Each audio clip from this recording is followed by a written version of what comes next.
Well, happy Tuesday. It's time for this week's video. Get ready.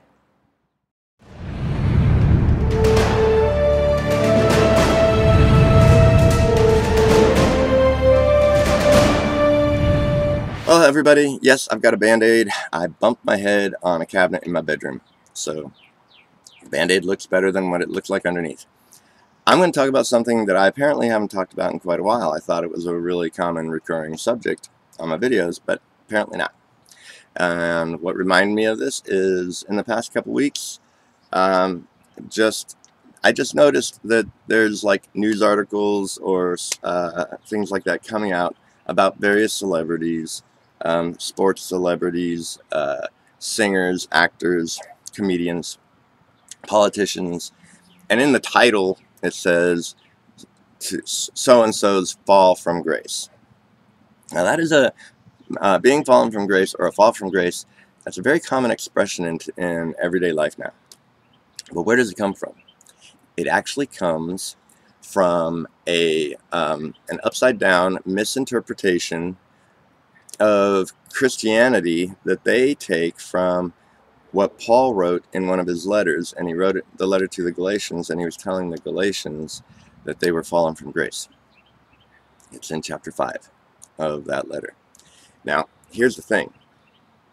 According to Christianity, you are considered fallen from grace if you're not being obedient, like maybe to the 10 Commandments, or just obedient to the commandments in general that are in the Bible, about your morality, or drinking, cussing, all those, whatever. Then you are fallen out of favor with God because you're not being obedient. That is the exact opposite what it means to be when you're fallen from grace.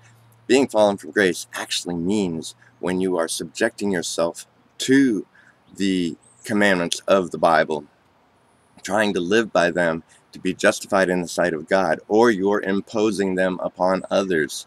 You are still fallen from grace. You're a lot more than fallen from grace too. You're frustrating the grace of God. You're doing a bunch of stuff. Let me just show you. Let's see. How are you frustrating the grace of God? In Galatians chapter 2:21, he's telling the Galatians that because they have he's upset with them because since the last time he saw them, somebody has come in and convinced them to start circumcising their men again and doing other stuff in accordance with and subjecting themselves to the law. And Paul says, I do not frustrate the grace of God, for if righteousness came by the law, then Christ is dead in vain. That means Christ is dead in vain. His work at the cross doesn't mean anything. It doesn't mean anything to me, and it obviously doesn't mean anything to you. But up in chapter 2, verse 16, he says, knowing that a man is not justified by the works of the law, but by the faith of Christ, that is... He says, even we have believed in Jesus Christ, that we might be justified by the faith of Christ, not by the works of the law. For by the works of the law, no flesh shall be justified. So if you are trying to live a supposedly good life that justifies you in the sight of God by not killing, not stealing, and don't go out and kill and steal just because you're not supposed to live by the law. But if you think that's justifying you in the sight of God, it is not. Paul said it does not justify you in the sight of God. His exact words, actually.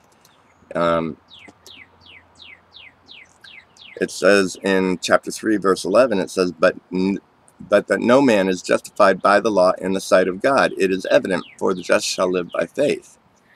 No man is justified by the law, by obeying the law, by imposing the law upon themselves or others. No one is justified in the sight of God by that. Nobody.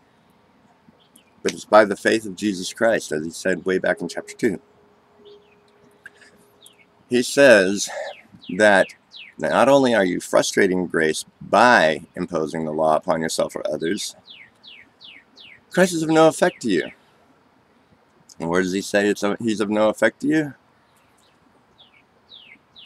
He says in chapter 5, verse 3, he says, for I testify again to every man that is circumcised, because the Galatians, like I said, somebody came in and said they had to circumcise their men and follow a bunch of laws. And Paul said that anybody who gets circumcised, in verse 3, he says, "For I testify again to every man that is circumcised, that he is a debtor to do the whole law," the whole diet thing, the beard, women, how they grow their hair, what you wear. You can't mix two pieces of clothing together, all this other stuff. And none of that justifies you in the sight of God. Nothing. It's all dead works. As a matter of fact, Paul says in Galatians that the law is a curse. Paul says in other letters that the law is a ministry of death and condemnation.